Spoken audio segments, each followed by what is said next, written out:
Alejandro, ¿cómo estás? Muy buenas, ¿qué tal? Buenas tardes. Bueno, bienvenido al podcast de Asturias Power, que ya tocaba, ¿no? Sí, bueno, oye, cuando se puede, cuando encaja y cuando se puede. Bueno, ya llevamos tiempo. Siempre me pasa, ¿eh? Muchas veces hay personas con las que empezamos a hablar o empiezo a hablar para que vengan o me lo recomiendan, como es tu caso. Y pues oye, por una cosa o por otra, pues la cosa se dilata un poco, ¿no? Pero bueno, ya estamos aquí hoy cara a cara, que además mola más porque es mucho más natural y cuando miras a la gente a los ojos, pues también puedes intuir lo que va pasando por esas Transmite, el lenguaje no verbal transmite. Eso es. Oye, te decía ahora antes de empezar que en esta temporada hago unas preguntas así genéricas para, bueno, pues poner al invitado o invitada en posición, ¿no? Y que la gente que nos escucha, pues que sepa quién es Alejandro en este caso, que es la persona, el profesional que nos visita hoy, ¿no? ¿De dónde eres? Pues yo soy de Villaviciosa, originalmente soy de Villaviciosa y viví allí mis primeros 20 años. Pues ves, primera sorpresa porque yo viví en Villaviciosa también. Lo que pasa es que viví 2 años en Villaviciosa, o un año y medio. Estudié primero de BUP en Villaviciosa, en el instituto, y jugué en la Lealtad de Villaviciosa en infantiles. O sea que ves, ya siempre hay algo. Las Callejas. En las Callejas Sí. y en Amandi. En Amandi, entrenando allí con el campo de arena, lloviendo.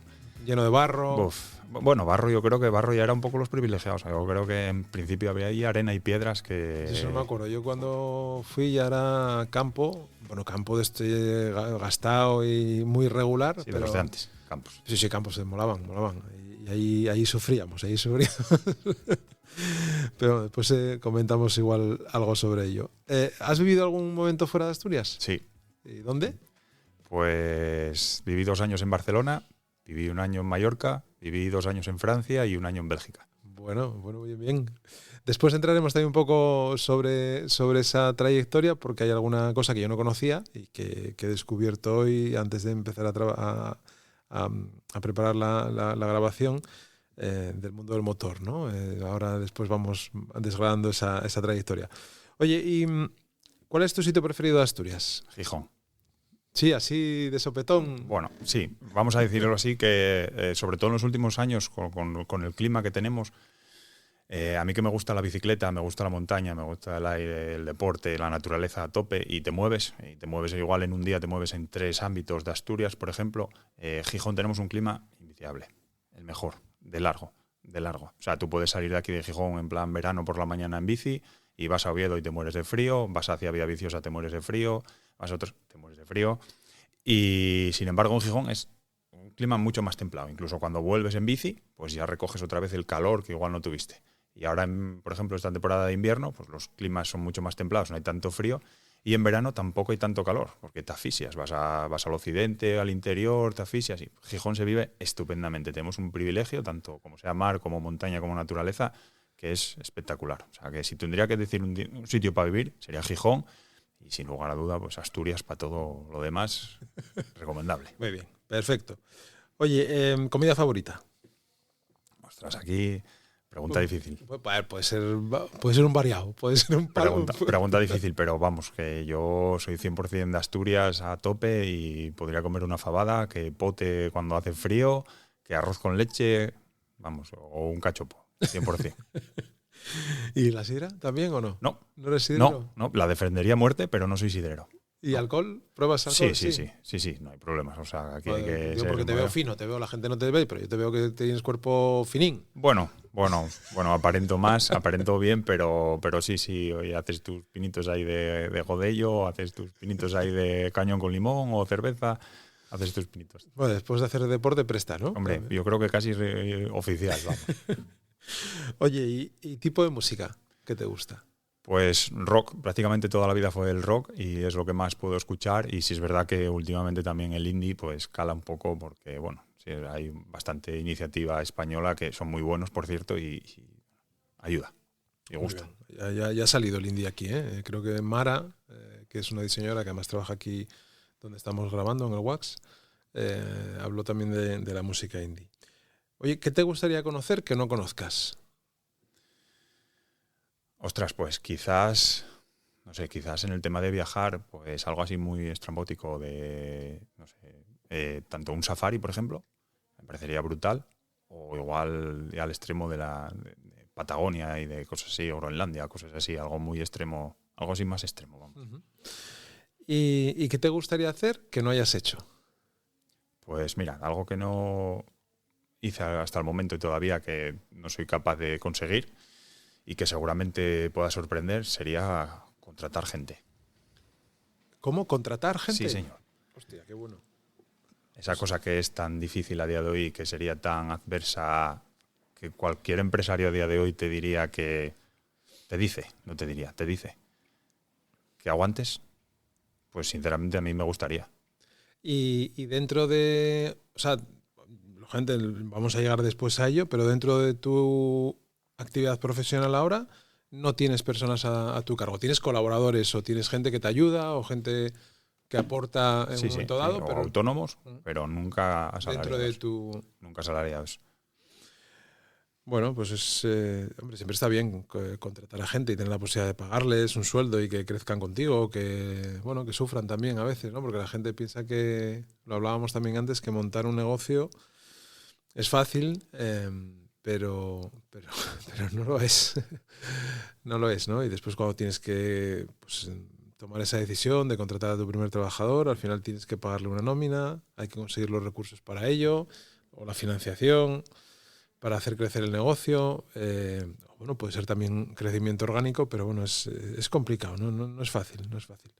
Oye, decías que naciste en Villaviciosa o naciste en Gijón. Nací en Cabueñes. ¿no? Cabueñes, sí, ¿no? Obviamente, nací en Cabueñes, pero a los días para Villaviciosa. Para Villaviciosa. ¿Y qué recuerdos tienes de la villa? Que a mí es un sitio que me encanta, ¿eh? No, muy bien. Yo en la infancia sí es verdad que puedo presumir de que en Villaviciosa, claro, al ser un pueblo mucho más pequeñín, una villa, había mucha más seguridad, vamos a decirlo así. No había la dificultad que quizás en Gijón o en Oviedo, pues no te dejaban salir hasta tarde, o no podías ir solo, o no te dejaban desplazarte, moverte solo. No había móviles. Y con lo cual, pues todos quedamos o en el huevo, o en el patio del colegio, o en el Maliallo, o ya sabíamos... ¿De qué quinta eres? Yo nací en el 84. O sea, eres 10 años más joven que yo. O sea, tienes 41, no sé si los cumpliste ya. Sí, cumplí. O sea, eres como mi hermano. Mi hermano Dani tiene la misma... O sea, es del mismo año que tú. Madre, vaya recuerdos la villa, mola muy bien. Todavía estuve este año en un 50... el 25 aniversario era no, perdón. Los que cumplimos 50 años de que habíamos estudiado allí, que éramos el 74, vamos, de la quinta. Lo pasé muy, muy bien y tengo muy buenos amigos allí todavía. Algunos no están, como puede ser Ceju, no sé si conoces a los Cejudo. Sí, me suena. Sí, me suena. A Dani, a Ramón y algún otro que pues lamentablemente nos dejó hace ya tiempo, ¿no? Como Huerta, no sé si te suena. Bueno, no me doy cuenta. Huerta falleció por una leucemia. Y después estaban los Lauchelli, Marco y Pablo, pero claro, son ya... Pero vas por delante mío, ¿no? O la que ahora es ¿cómo se dice? Es que me sale la consejera de salud del Principado de Asturias, Lidia. Lidia también es esa... Educación. De educación. Pues también pero son caros, vais quintas por delante mío. Unas cuantas. Sí.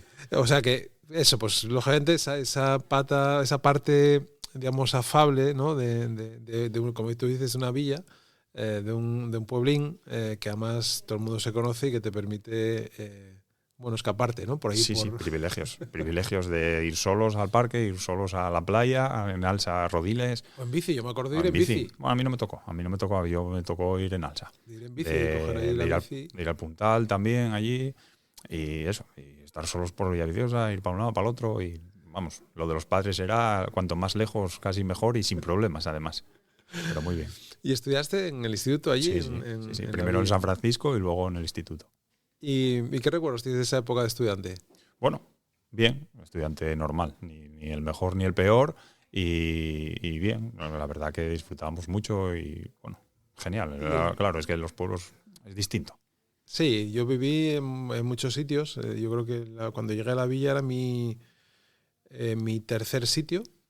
Primero de BUT tienes 15, 16 años y previamente había estado en Sotrondio, previamente es otro niño de Navia y nací en Avilés y me crié en Piedras Blancas, con lo cual bueno, ya iba recorriendo así el centro, un poco oriente y occidente con Navia de Asturias, ¿no? Oye, ¿y siempre tuviste inquietud por el deporte? Sí, el deporte siempre me gustó, sí, es verdad que siempre me gustó y siempre, nunca participé como algo federado, siempre, vamos a decirlo así, los típicos que siempre al fútbol y al alta o al baloncesto, pero siempre tuve inquietud y siempre hacíamos algo de, pues, o de fútbol, o iba al baloncesto también allí al pabellón, o al tenis también hice muchos años allí, tanto dentro como fuera, ahí en la cancha en el polideportivo, siempre hacía algo, siempre, sí, eso sí es verdad que siempre hacía algo.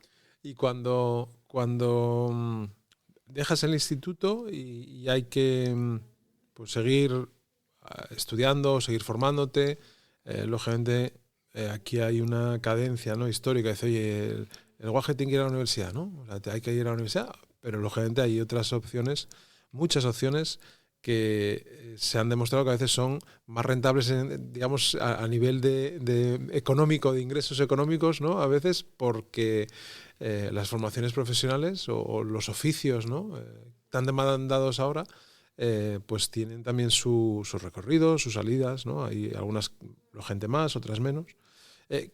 ¿Por qué optaste tú en ese momento? Pues nosotros marchamos de Villaviciosa principalmente porque mi padre tenía que venir a trabajar a Gijón y toda mi familia, tanto por mi madre como por mi padre, eran de Gijón y vinimos aquí a Gijón. Y me metieron en Inmaculada con toda la buena intención para que ser esta quinta de la Inmaculada, que tengo súper buen recuerdo, pero fue un desastre. No encajé. Yo creo que, bueno, ahí en la Inmaculada, si no entras desde pequeñín y van todos a la vez, no se encaja tampoco tan bien. Da igual la Inmaculada que el Codema, que cualquier otro así. Me llevo súper bien con toda esa quinta, que coincidí, pero fue un desastre. A nivel de estudios fue horrible. Entonces lo dejé y lo que me gustaba también era un poco el mundo de los rallies. Me gustaban los coches y los rallies y demás. Y entonces fui al Sanutiquio y estudié grado de mecánica, grado medio de mecánica, de automoción. Ajá. Y ahí estuve bastante a gusto y cómodo y súper bien cuidado con todos los profesores y el ambiente, pues ahí a base de insistir mis padres principalmente y el entorno, pues que no dejara de hacer bachiller por si acaso, por lo que pudiera pasar. Y entonces hice bachiller tecnológico. Obviamente ya iba por delante en edad de los que venían a mi curso. Entonces era el mayor. No sé, como que ya te sirve para curtirte tanto el año de la Inmaculada de desastre de estudios como que ser el mayor en la clase, ya te hace ser el mayor de algo que empiezas a asumir responsabilidades que yo creo que te marcan la vida.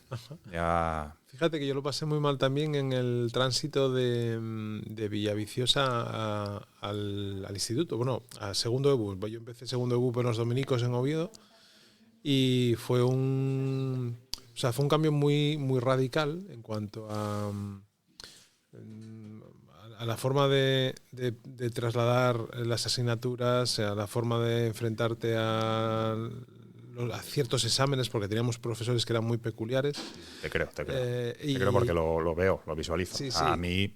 Y a mí lo que pasa es que el deporte sí me ayudó. Yo jugaba, de la alta fiché por el Oviedo y el deporte, yo no hacía mucha vida en el colegio. Digamos, porque era como la vida era el fútbol, ¿no? Era el fútbol, el entrenábamos mucho además y no hacía mucha vida, pero sí me costó la adaptación y eso, que tenía compañeros del Oviedo que estudiaban, eran un poco mayores que yo, no había ninguno de mi quinta, eran un poco 1 o 2 años mayores, pero sí me ayudaron también a integrarme un poco, ¿no? Pero después había ciertas cosas que no, por eso lo que tú dices, como ya vienen estudiando desde pequeños, algunos desde parvulitos incluso, no sé si ahora se dice parvulitos, no, ahora es escuela infantil, ¿no? Escuela infantil. Pues lógicamente había esa... Bueno, yo era el raro, ¿no? No cuaja. Aunque ya tengo que... Bueno, yo hacía por ello, porque soy bastante abierto, pero no los fines de semana pues me iba, no quedaba en Oviedo, me iba para Piedras Blancas. Bueno, y ahí había esos momentos, como tú dices, de que no cuadraban, ¿no? A veces. Sí, lo recuerdo perfectamente. Todo esto que estás repasando tú, pues me lo traspolo. Claro, vienes de Villaviciosa, de un pueblo, de un instituto público, que además vienes de muchos otros pueblos más pequeños y, bueno, todo se relaciona mucho más fácil, más diverso, a un colegio en el cual pues te llevaban desde parvulitos como era de aquella hasta bachiller o BU, pues, cuando se había en su época, y van todos muy unidos. Recuerdo en lo que hablas tú de estudios también, exámenes de matemáticas en la Inmaculada que había que redactar y justificar una ecuación a texto, 2 hojas. Y dije, ostras, pero no sé, matemáticas siempre fue aprender, ¿no? Sumar, restar.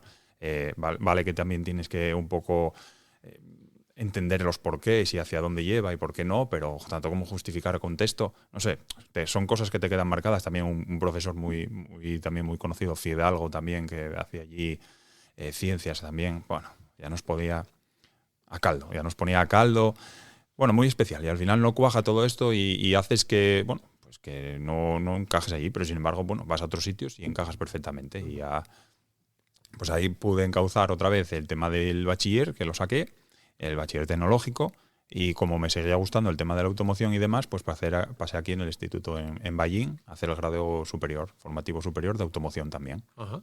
Ahí en el grado medio ya hice prácticas en empresas también, en un taller normal y corriente, de talleres Sara, aquí en Gijón, de barrio. Y luego el grado superior también hice formación, prácticas en la Volkswagen también aquí en Gijón. Curioso, ¿no? Porque al final, cuando no tienes conocimiento de ciertas cosas, ¿no? Es decir, no sabes de dónde aparecen esas personas que cuando llevas el coche al taller, ¿no? Pues te lo arreglan, ¿no? Sí, sí. O cuando vas, como tú dices, a un taller de barrio, pues te solucionan el problema que tienes. Mira, una de las personas que ha participado en este podcast, que es Fermín Soneira, que ahora mismo es el CEO de Audi en China. Fermín, su padre tenía un taller en Gijón. Su amor por el motor, él estudió peritos aquí, o sea, ingeniería en la Politécnica, vino porque su padre, creo recordar que era argentino, llegaron a Gijón y montó un taller de coches. Entonces él ahí se familiarizó con el funcionamiento, pues, de los motores y de las carrocerías, ¿no? Y ahora debe ser de los españoles que mejor una posición de responsabilidad a nivel global tienen en el sector de la automoción, ¿no? Pero para que veas también cómo a veces se pueden unir ciertas cosas, ¿no? El taller, del taller de un familiar, en este caso el padre, a dirigir ahora una de las mayores compañías de automoción que hay en el mundo, aunque bueno, el sector está cambiando, Sí, cambiando bastante. Muchísimo. ¿No? Oye, ¿y qué ocurrió después? ¿Qué pasó después de esos pinitos, haciendo prácticas, esas primeras experiencias trabajando? Pues como me seguía gustando tanto el tema de la automoción, pero concretamente más los rallies, los coches de rallies, ¿vale? Como típico que vemos ahí a Loeb o a Sebastián Ogier o bueno, el Mundial de Rallies por la tele, pues gracias al respaldo de mis padres pude marchar a estudiar a Barcelona, 2 años en Monlau, mecánica de competición, vamos a decirlo así. O sea, es una escuela especializada en... privada, especializada, en la cual pues tocabas un poco todos los palos, desde rallies, desde circuitos, desde aeromodelismo, desde aerodinámica, desde motor.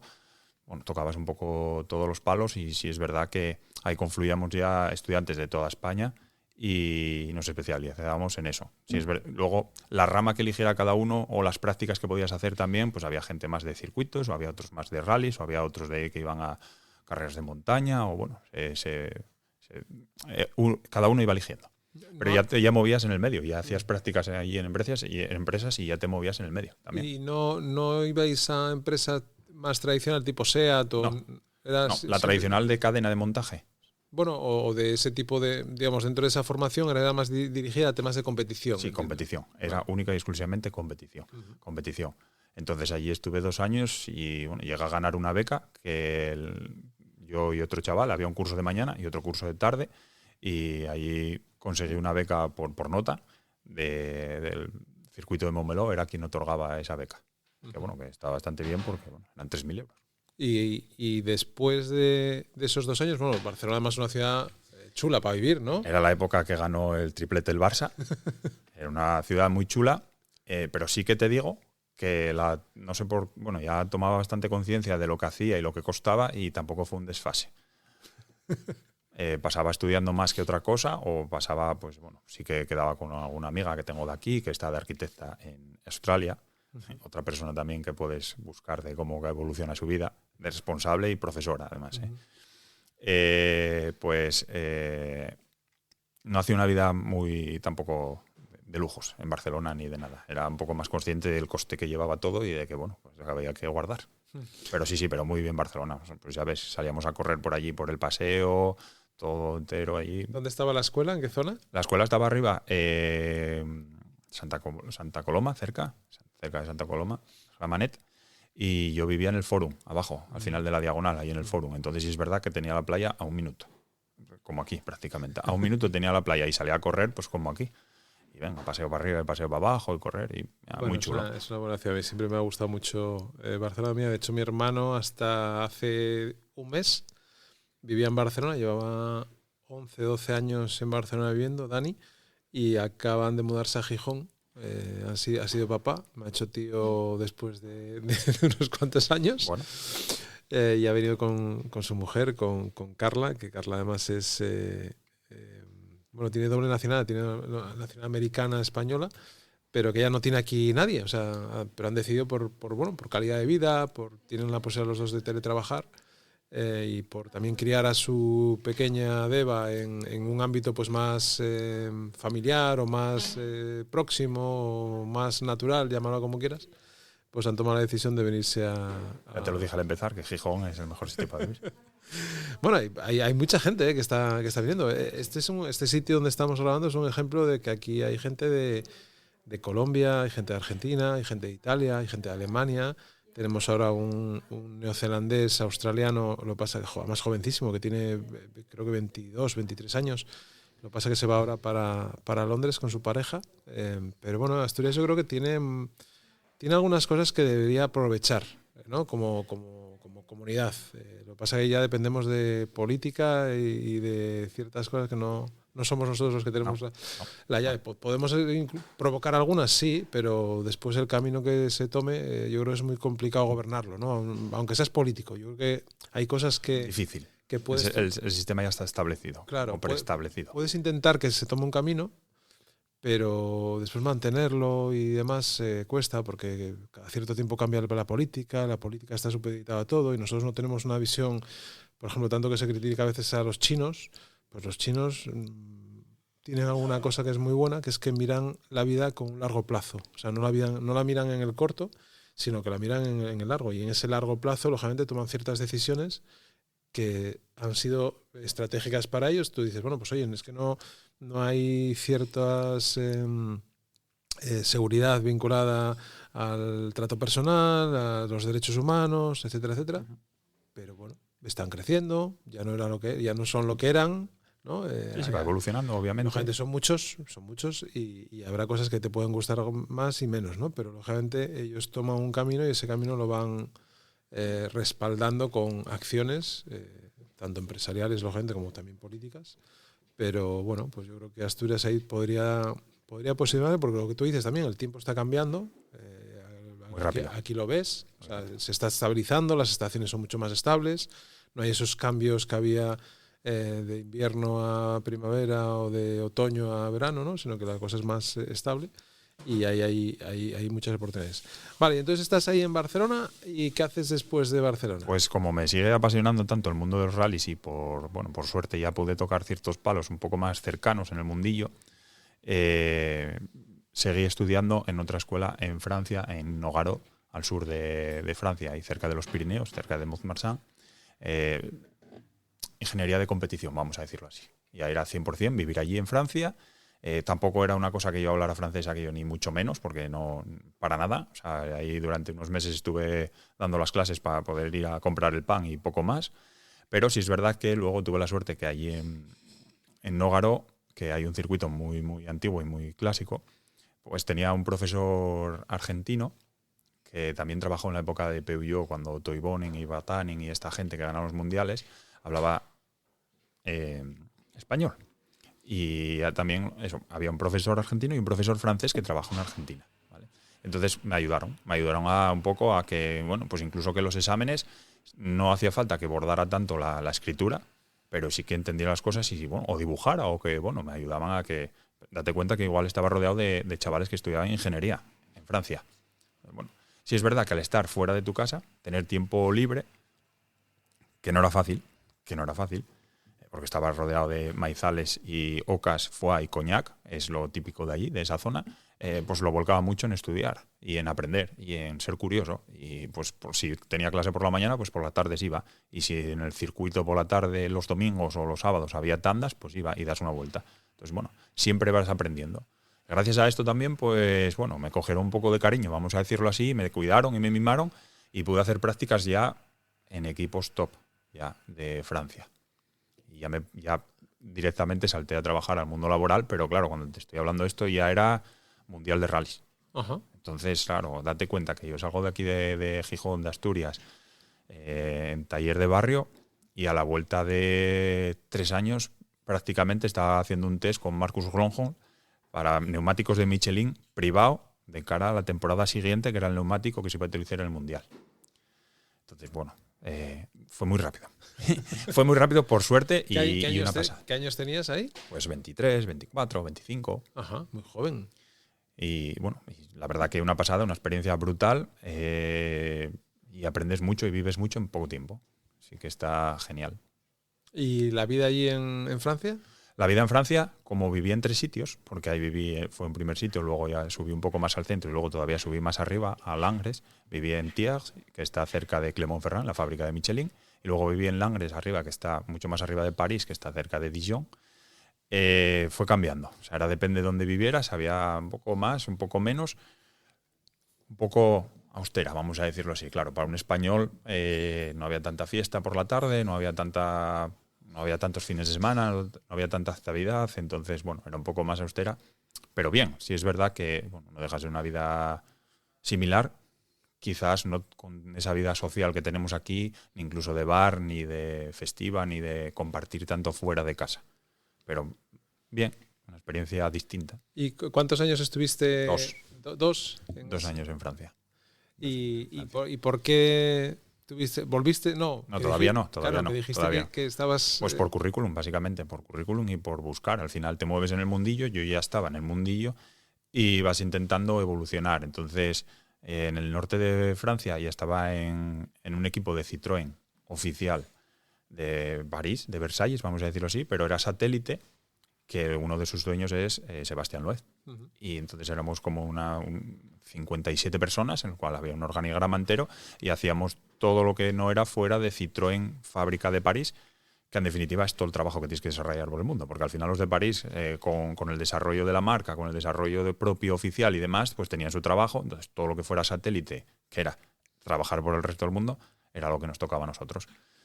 Y yo trabajaba como un mecánico más, entonces tuve la oportunidad de poder postular un poco en Bélgica en un equipo más privado que había, como jefe de mecánicos. Entonces fui a vivir a Namur, capital valona de ahí, que está muy bien. Y también te puedo decir, antes de que me lo preguntes, que fue el mejor sitio probablemente que haya vivido. Era el más similar, o sea, sí que había un poco más de sociabilización allí, la gente salía, iba al gimnasio, entré en un equipo de baloncesto allí cuando podía, porque cuando no viajaba, y muy bien, la verdad que genial, ¿eh? Sí es verdad que era una vida un poco, claro, tienes que ser joven, precisamente, porque era abrir una maleta y cerrar, y abrir y cerrar, y viajar, y barco, camión. ¿Por dónde os movíais? ¿Por todo el mundo o Europa? O... Hombre, yo sí te puedo decir que era un poco por todo el mundo, pero tampoco me tocó hacer programas fuera como de Argentina o de China, por decir una cosa así o esto, pero desde Escocia hasta Madeira, hasta Canarias, que me tocó,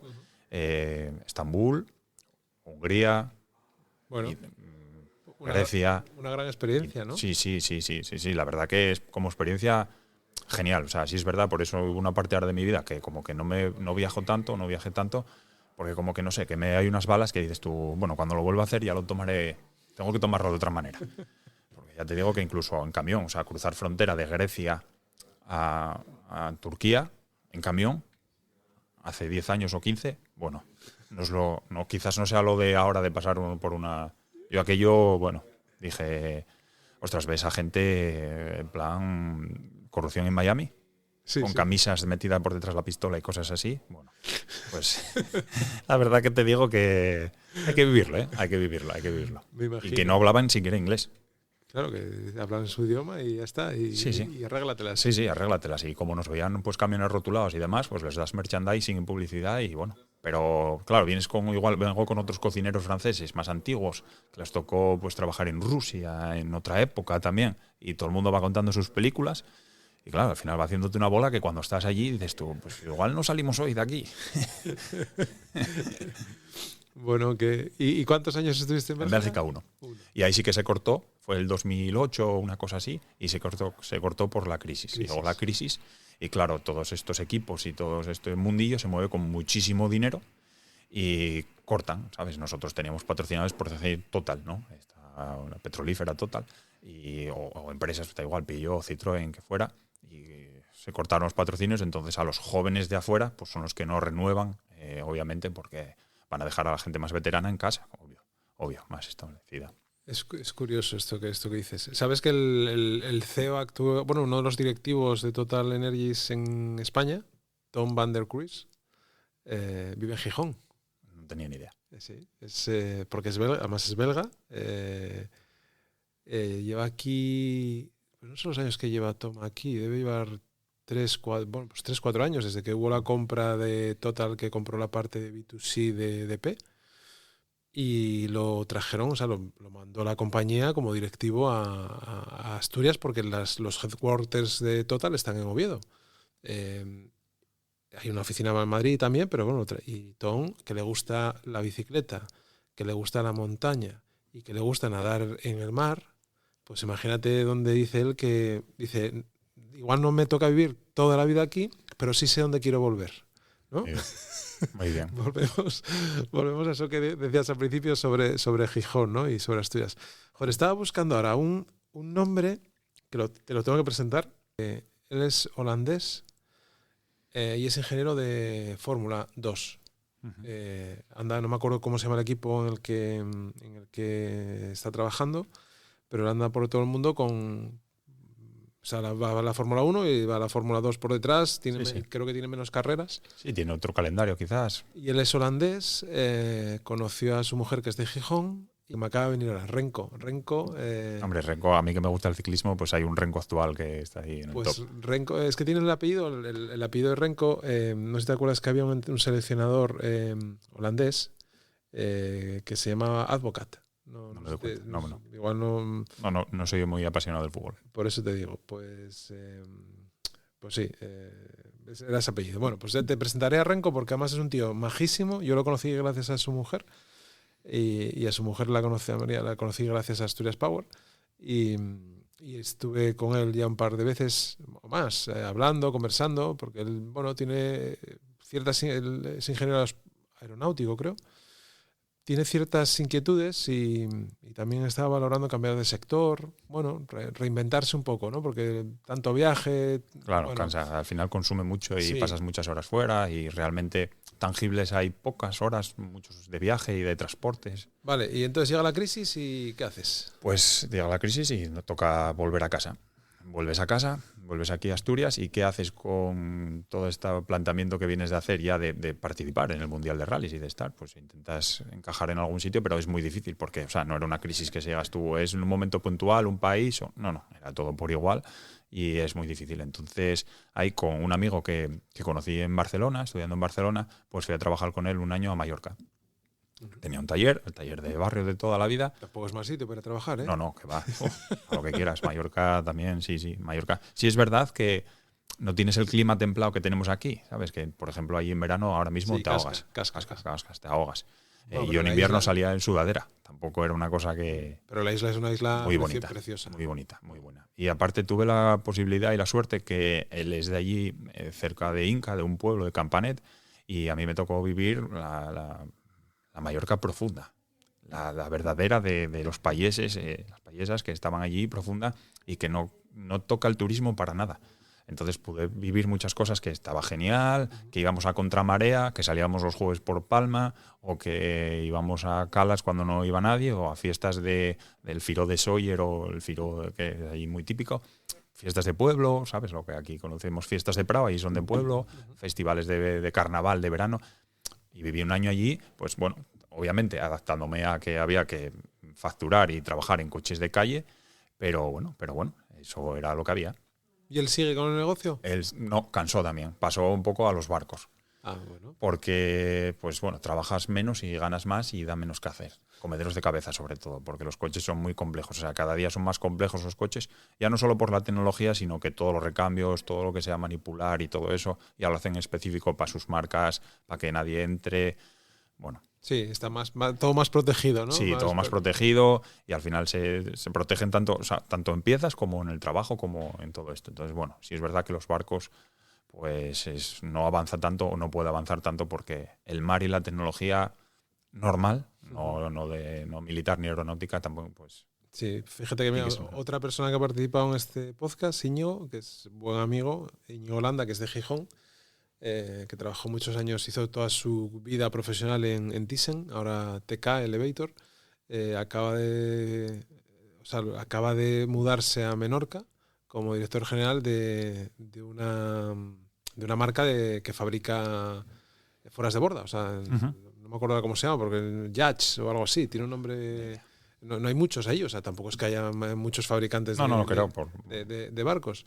Y encima él es un apasionado del mar, ha encontrado como un proyecto hecho para él, ¿no? A medida, ¿no? Ahora de vez en cuando te manda alguna foto cuando sacan algún barco a hacer las pruebas y lógicamente y dices, ostras, qué mundo también más peculiar y chulo también, ¿no? Tener la posibilidad de fabricar algo que lo vaya a disfrutar otro y bueno, que además cuestan un dinero los barcos. Vale, entonces vienes aquí, empiezas a reencontrarte, ves esa situación complicada. Veo que la situación, pues obviamente en España no es la misma que vivía en Europa, vamos a decirlo así, ¿no? Y ahí en Mallorca, pues tuve la posibilidad de volver a reenganchar, vamos a decir, con la competición en Villablino, en un equipo que había en Villablino, pero no fui capaz porque obviamente pues no te voy a comparar Villablino con lo que se movía en Bélgica o lo que se movía en Francia. No fui capaz. Reenganché también, intenté con Teo Martín, que ahora todos los que sigan Fórmula 1 y Fórmula 2, incluso el Mundial de Rallys, pues conocen a Teo Martín bastante más. Una persona que se dedicaba al mundo de la chatarra, que se dedica y que tenía un gran amor por los coches de competición y compraba, pues el último equipo de Fórmula 1 español lo compró él también y coches mundiales de rallies de la época los compra. No sé, clásicos, ¿no? Coches clásicos, bueno, clásicos son... sí, clásicos y no clásicos, quiero decir, campeones y demás y bueno, pues no te puedo decir, pero ahora pues, seguramente tendrá 20 millones de euros ahí metidos en coches de competición exclusivos, que no tiene nadie, ¿sabes? Lancias 037, 307 World Rally Car, Fórmula 1 de España, bueno, coches totalmente exclusivos y únicos en el mundo. Entonces, trabajé con ellos también para una feria que hizo en IFEMA de coches de competición. Estuve allí 4 meses viviendo en Pinto, en un hostal de Pinto. Y trabajaba entre Pinto y Valdemoro, en San Martín, allí donde está San Martín de la Vega, allí donde está el parque de atracciones.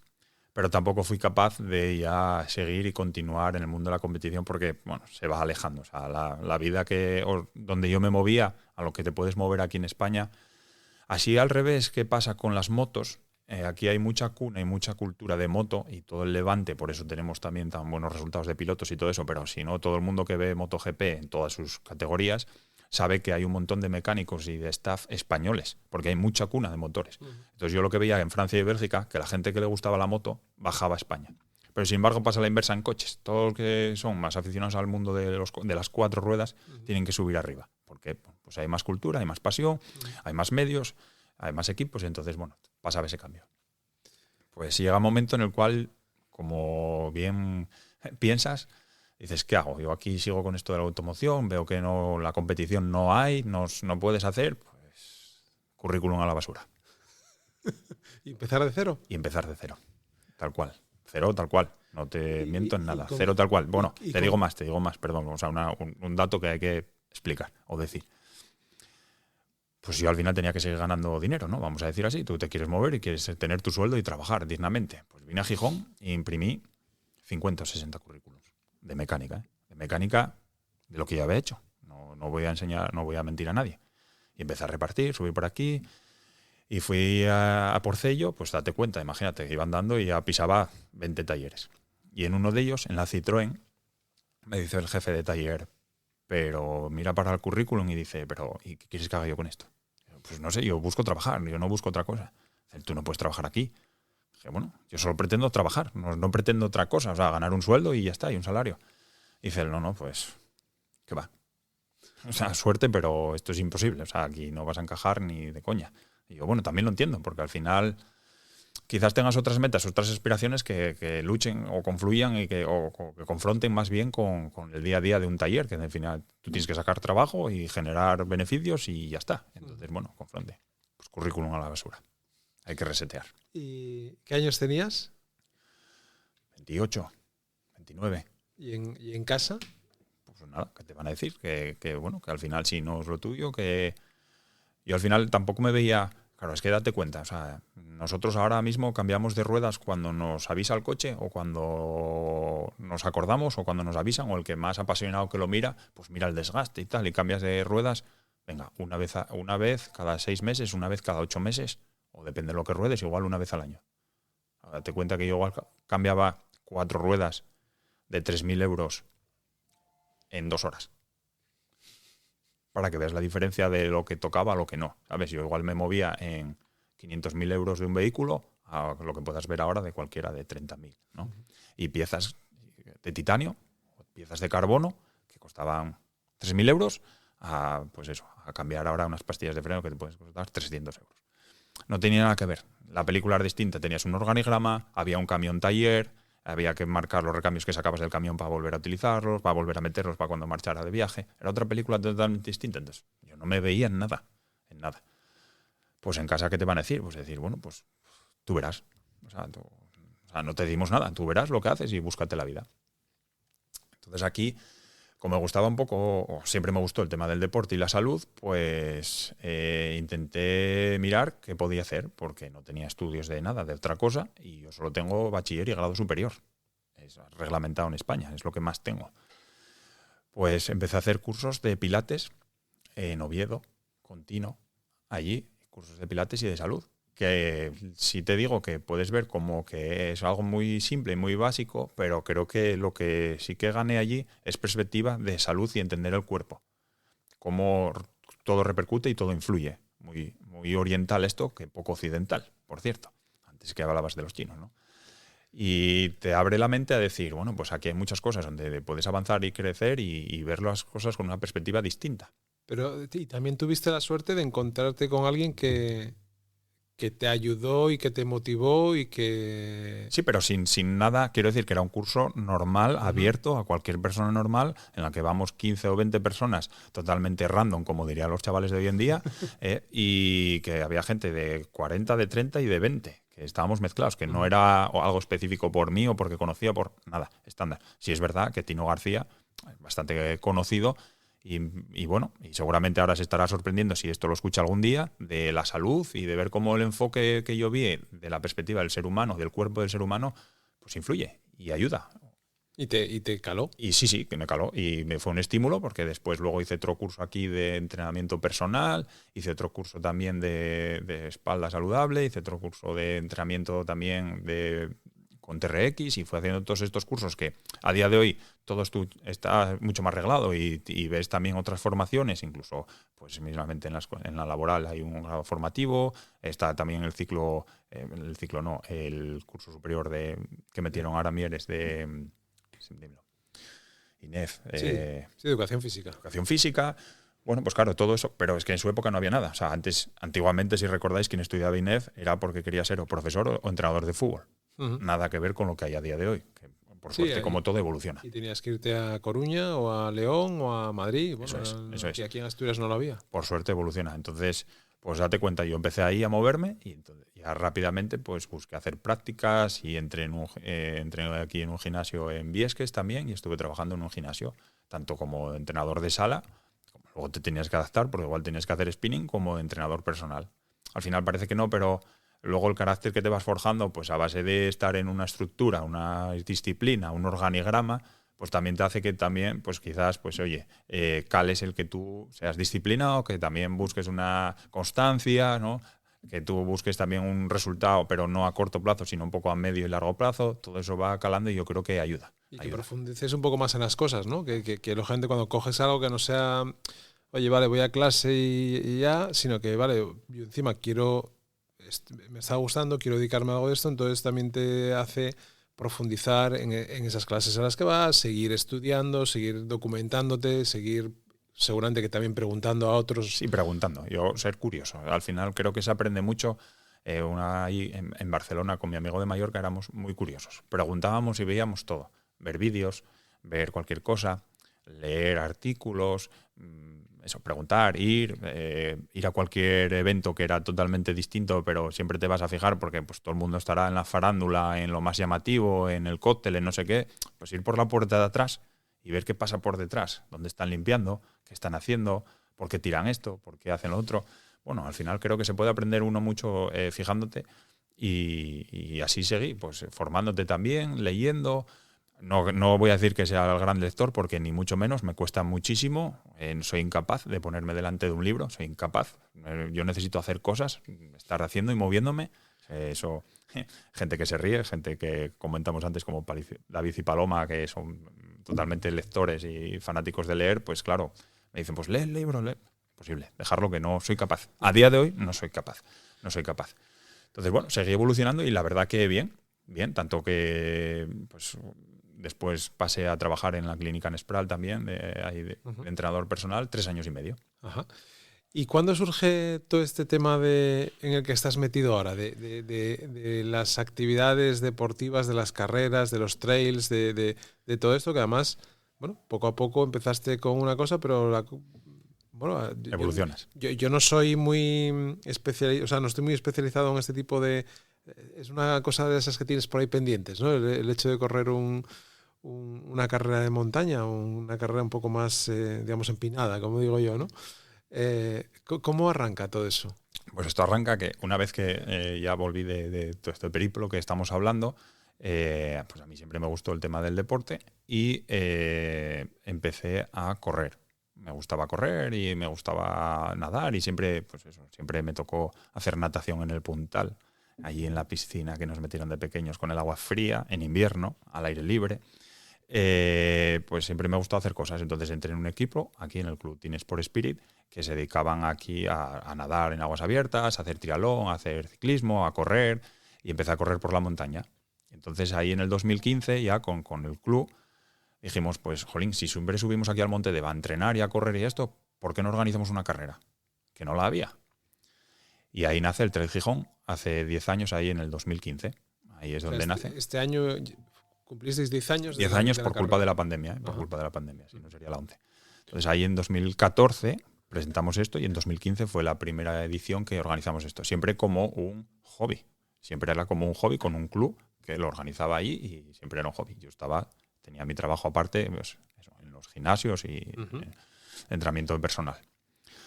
Pasaron los años, primer año, segundo año, Trail Gijón, cada año, pero hasta que en 2018 yo ya durante estos años dejé un poco también de correr por la montaña y cogí la bicicleta, hice triatlones y hacía la bici a la Quebrantahuesos o iba a otras pruebas de estas y con un amigo o varios amigos que fuimos ahí a la Quebrantahuesos un año en 2018, ahí en verano, después de hacer la pechada de los 200 kilómetros y por la noche lo típico, cenando. Bueno, pues esto podríamos hacerlo nosotros y esto, pero ostras, es que en Asturias, con el nivel que tenemos de todo, de paisajes, de puertos y demás, ¿por qué hay una Quebrantahuesos aquí y no puede haber una Quebrantahuesos en Asturias? Y de aquella ya, pues obviamente estaba la clásica de Lagos de Covadonga, que metía 5.000 personas, y jolín, pues no íbamos a descubrir el oro y el moro, pero creo que habría hueco para más. Y yo le dije, pues yo si me ayudas, yo sé dónde y el qué. Y a partir de ahí nace Actitud de Eventos. En 2018 dejo mi trabajo de entrenador personal en la clínica Nespral, totalmente cómodo, tranquilo, saliendo a las 5, a las 6 de la tarde y me meto en el mundo de empresario. Emprendedor, empresario, autónomo, todas las cosas a la vez, pues todas esas cosas a la vez.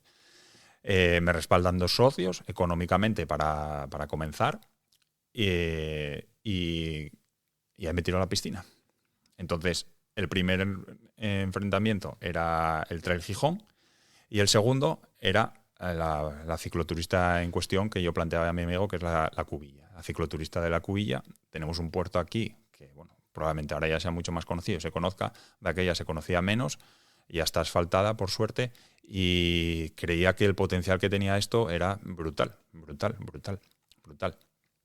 Y a su vez, pues también generamos un tercer evento, que era una mountain bike aquí en Gijón, que se llamaba Mountain Bike Dos Villas, porque empecé tocando Gijón y Villaviciosa. Entonces, bueno, totalmente analfabeto en el mundo empresarial y totalmente apasionado de organizar y de hacer, y con ganas de hacer, pues te metes en esta piscina que es un gran jardín y que es compleja.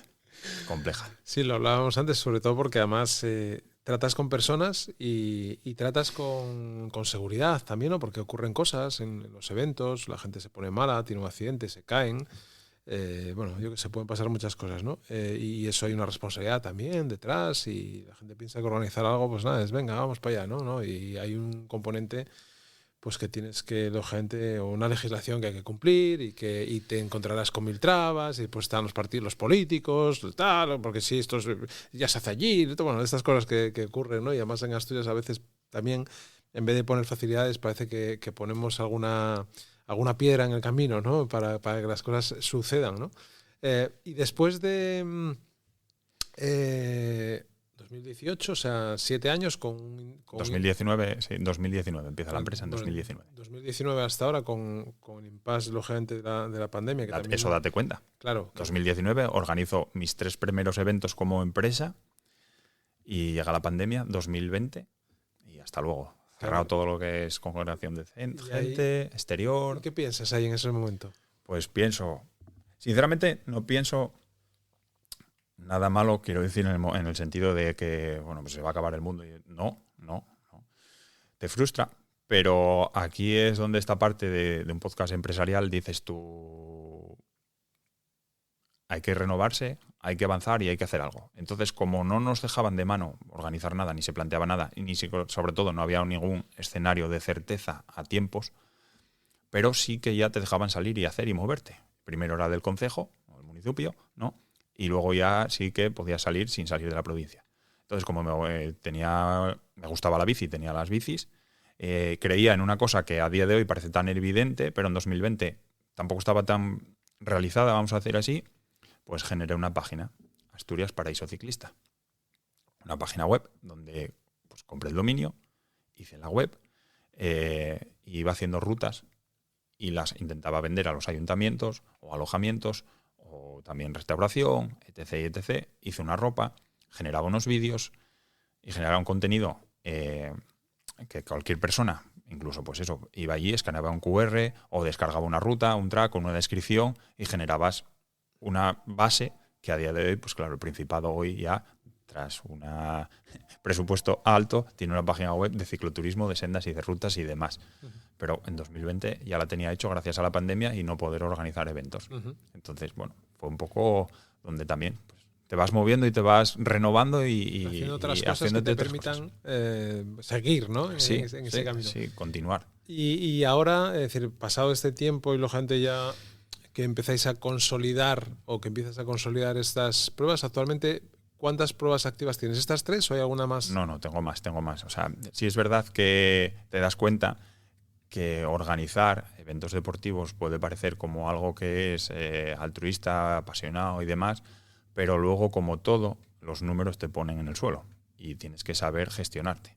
Y es donde aquí dices tú, pues bueno, pues si hubiera estudiado empresariales, pues igual hubiera planteado esto de otra manera, o si hubiera o si hubiera estudiado administración y gestión, hubiera planteado esto de otra manera, o si hubiera estudiado marketing. En definitiva, todo es prueba y error. No hay más que prueba y error y confundirte y también un poco reflexionar y hacerte un poco autocrítica por cómo evolucionar. ¿Por qué te digo esto? Porque, claro, organizo 3 y dices tú, ¿sacas dinero de 3, sacas dinero para todo el año? No. Hay que hacer más. Y cuando haces más, ¿en qué te fijas? ¿En qué te basas? Bueno, pues según cómo te llega quizás o la posibilidad, o dices tú, bueno, pues soy un apasionado del ciclismo, pues ostras, pues el Gamoniteiro, ¿no? ¿Por qué no hacer el Gamoniteiro? Y bueno, pues genial, haces el Gamoniteiro y genial. Y te llega otra y dices tú, pues joder, el Angliru. Claro, el Angliru, ¿tienes la suerte y la posibilidad de organizar el Angliru? Sí, también. Y te ves en un escenario con más eventos, pero da la casualidad que en el último trimestre del año no haces ninguno. Octubre, noviembre, diciembre. Y claro, generar ingresos durante todo el año menos en el último trimestre, no tienes ingresos en el último trimestre y dices tú, hostia, tienes todos gastos, ostras, económicamente esto no gira la rueda, ¿sabes? La rueda tiene 2 radios rotos y tienes que seguir girando. Bueno, pues obviamente piensas la fórmula, piensas el qué o piensas el cuál y lo encajas y bueno, y por suerte, bien, funciona y muy bien. El año pasado organizaba 7, este año organizo 6, vamos a decir propios míos grandes. O sea, 6 eventos. 6 eventos. El Trail Gijón, una mountain bike que va a ser ahora en Benia de Onís, Pastores de Picos de Europa, la cicloturista de la Cubilla, la cicloturista del Gamoniteiro, la subida al Angliru y el Trail de Siero. ¿Y cuánta gente mueves en todos estos tinglados? Pues participantes más de 3.000 al año. Sumándolas todas. Sumándolas todas, más de 3.000 participantes. Y luego en lo que son voluntarios, colaboradores, medios de fuerzas de seguridad, sanidad y demás, pues depende del evento, entre 50 y 100 personas. Depende del evento. Y eso entiendo que la gente vas contando con el apoyo de ayuntamientos, vas vendiéndote allí donde puedes, ¿no? Eso es. Soy comercial, tengo que ser comercial y voy vendiéndome de donde puedo y voy adaptándome. Una cosa que creo que se lleva, ¿no? Desde la pandemia, la resiliencia, esa cosa que es y que he definido muy bien, que no sé si está políticamente correcta el decirla, pero Nel, un pastor de Benia de Onís, estos pastores que a día de hoy con el tema del lobo están tan a flor de piel, en la sexta, Nel dijo que la resiliencia era el arte de saber tomar por culo. Pues es una cosa así, lo que tienes que saber. ¿Por qué te digo esto? Porque, como muy bien dices, cada 4 años puede haber otro partido político. En la misma legislatura puede haber otras tendencias y otras presiones y tú tienes que seguir organizando porque al final comes de eso y en cierta medida también se benefician de eso, de que tú tienes que seguir comiendo y saben que igual te vas a sacar las castañas del fuego. Entonces, bueno, tienes que adaptarte. La cosa más complicada que has vivido en este tiempo, o sea, lo más difícil. Lo más difícil, pues mira, te lo explico clara y abiertamente. Con una cicloturista a la Cubilla que pintaba que iba a petar de participación a corto plazo o medio plazo, hice un primer año con 500 participantes, el primer año con 500 participantes lleno, segundo año con 500 participantes lleno, no más de 500, tercer año dije, bueno, pues vamos a subir un peldaño, 250 más, vamos a poner 750 participantes. No había ninguna legislación que me prohibiera otra cosa, ni hay a día de hoy, no la existe como tal. Te lo digo esto porque, por ejemplo, en Picos de Europa hay un PRUG, que hay una legislación la cual sí que limita la participación, 450, como la gran mayoría que siguen la travesera, por ejemplo, de Picos de Europa lo saben. Allí no, en el Parque de las Uñas no hay ninguna legislación a día de hoy, y no la había. Y yo, pues, trabajo con 750. Mando los permisos. Transcurre el tiempo, los permisos, como bien se sabe, la administración pues suele ser un poco silenciosa y se demora, no todo lo que nos gusta, porque si yo tengo que planificar, organizar y vender algo a 4 o 5 meses vista, aunque mande los permisos tan 4 meses o 5 vista, todo tiene que seguir y yo tengo que organizar, ¿no? 11 días antes de la prueba, con el sold out de 750 participantes, recibo la respuesta del Servicio de Interior del Principado de Asturias, en la cual Medio Ambiente me limita la participación a 500 participantes. Por motivos que desconozco a día de hoy, porque no saben decirte nada, porque no hay ninguna ley que lo prohíba, ni hay un papel que te lo escriba. Dicen que, como en el resto de los parques había 450, pues cogen un rasero y ponen el mismo rasero. En una actividad que es por una carretera que suben y bajan por la misma carretera. Y no salen de ahí, no pisan una zona verde. Entonces, a 11 días vista, revolví lo que pude más en Oviedo, en Medio Natural y demás, pero no se bajaban de la burra porque al final, pues, ningún técnico dice a otro técnico que está mal hecho o que esté bien hecho. Entonces nadie te firma. Pues ya ves la gracia tú, que después de 3 años de emprender y de lanzarte, tengas que decir a la gente que la tienes que echar por motivos que no sabes muy bien el qué son y los tienes que echar. ¿Y ahí qué hiciste? ¿Un sorteo? O? No hice ningún sorteo por orden de inscripción. Quiero decir, los últimos 250 tuve que darles la devolución al 100%. Hicimos la devolución al 100% de la inscripción Y hicimos una cosa que eso... llevo muchísimos años fijándome en carreras y eventos deportivos, es que devolvíamos el alojamiento y el desplazamiento de los que los justificaran, que no tendrían su devolución. Y hicimos la devolución de un billete de un participante de Portugal. Ya teníamos participantes de Portugal, tercer año. Imagínate qué progresión podíamos haber tenido. Pues eso es a lo peor que me enfrenté y esa espina está ahí, no se va a quitar nunca, lo tengo clarísimo, no se va a quitar. Y a partir de ahí no fuimos capaces de recuperar la participación nunca más. A tanta participación, porque como que hay una X marcada, queda ahí una X marcada que no sé por qué o por qué no, porque realmente luego pasaron años, seguimos haciendo lo mismo, incluso la carretera se asfaltó, está mejor y demás, y no volvimos a recoger todo eso. Que igual ese año hubiéramos tenido 750 y estábamos en una película de pelearnos por 1000, 1500 y jugar en otra liga, en algo que hoy, a día de hoy, se promociona y se vende como que Asturias es un destino cicloturista. Ya lo teníamos. Ya estaba hecho. Bueno, seguramente que aunque tengas esa espina clavada, aprendizaje también hay ahí. Hombre, aprendizaje. Al año siguiente estaba sentado en Oviedo con un papel que me lo firmaran antes de empezar a hacer nada. Claro. ¿Y los retos que tienes ahora por delante? O sea, con todo esto que tienes, acabas de decir hace un rato que te gustaría contratar a gente. Sí. Gente, cuando tú dependes de o sea, dependes de colaboradores, dependes de la voluntad de la gente, ¿no? Porque seguramente en todo este tiempo pues también te has construido una reputación, ¿no? O un respeto, porque cuando alguien hace algo, lo hace una vez, bueno, pues oye, va, bien, vamos a darle voto de confianza, lo hace otra vez bien, tal. Amplías, ¿no? Y haces otra cosa y otra cosa y otra cosa y coño, las cosas van fluyendo. Lógicamente, pues eso te ganas el respeto de la gente y la gente, pues oye, se vuelca con alguien que está la gente viviendo de algo, porque hay que vivir de algo, y que estás devolviendo también a la sociedad pues algo que yo creo que es muy, muy loable, que es el tema de la salud, ¿no? Y del deporte, de la formación física, ¿no? Y del entretenimiento, porque al final también son momentos en que la gente se comparte. La ¿no? economía, te añadiría.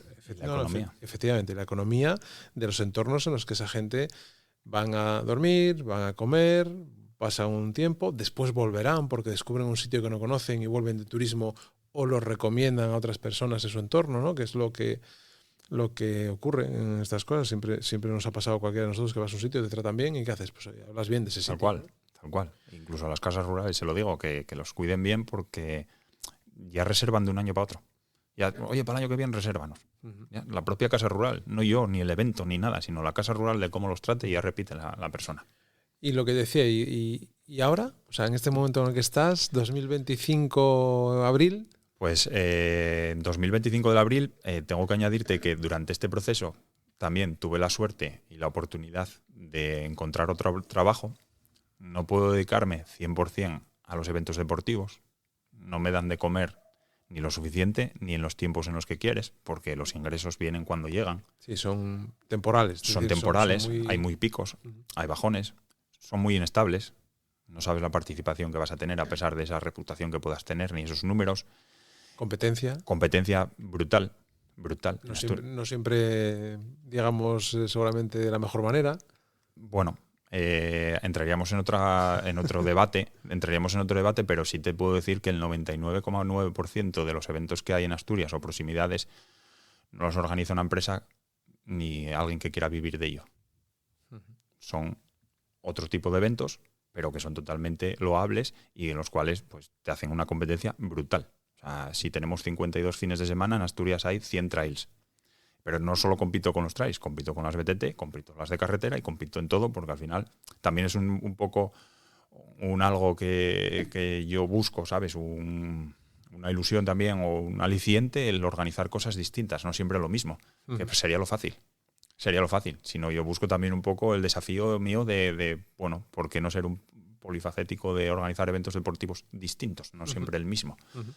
Entonces, tengo que buscar otros ingresos y pues eso, soy comercial también de nutrición deportiva por culpa de necesitar ingresos constantes. No es lo mismo organizar sin tener nada que ganar que tener algo que ganar para poder comer y pagar. Muy distinta la película, muy distinta. Por desgracia a veces no se ve del todo bien, pero bueno, creo que Bueno, cada uno tiene que buscarse... Sí. Eso sería la teoría. La práctica es que a veces, pues, no sé por qué, es que va a ganar dinero. Es que, obviamente. Hombre, es que si tú haces algo, intentas, vivir de ello. Si le dedicas tiempo...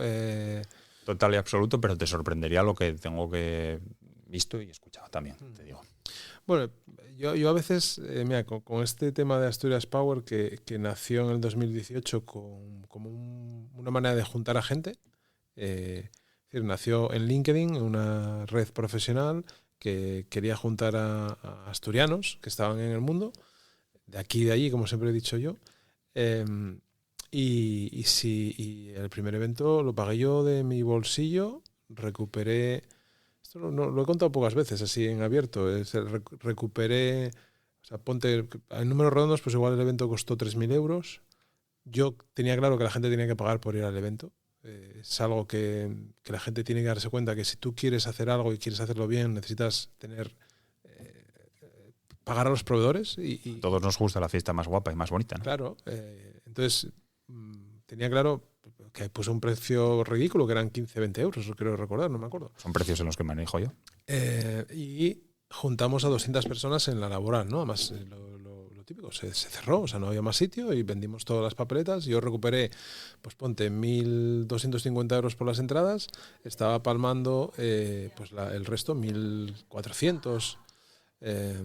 Y lo que hicieron los ponentes... Todos los ponentes que participaron, que eran como 16, porque eran muchos, yo tenía miedo.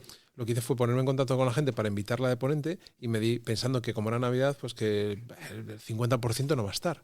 El problema fue que todo el mundo me dijo que sí. Tenían disponibilidad. Entonces, claro, me junté con muchos ponentes, más de los que eran necesarios. Después hubo alguno que falló por temas familiares y compromiso y tal, pero creo que fueron pues 6, 12, 14, una cosa así. Los ponentes, yo fui muy transparente con ellos, les hice un Excel con los gastos, mira, esto lo tenía, era lo que va a costar el evento, vamos a pagar a estas personas y esto es lo que tendría que costar el evento, si no tirar a los amigos que me van a hacer el vídeo gratis, que me van a hacer las fotos gratis, Y entonces ellos lo que hicieron fue, cuando terminó el evento y lo pasaron también y vieron lo que se había montado, hicieron a pachas. Todos los ponentes me devolvieron la parte proporcional de lo que yo había destinado a hacer ese evento, ¿no? Que es una cosa que es decir, la cuento en privado, ahora la estoy contando, no creo que la haya contado muchas veces así en público.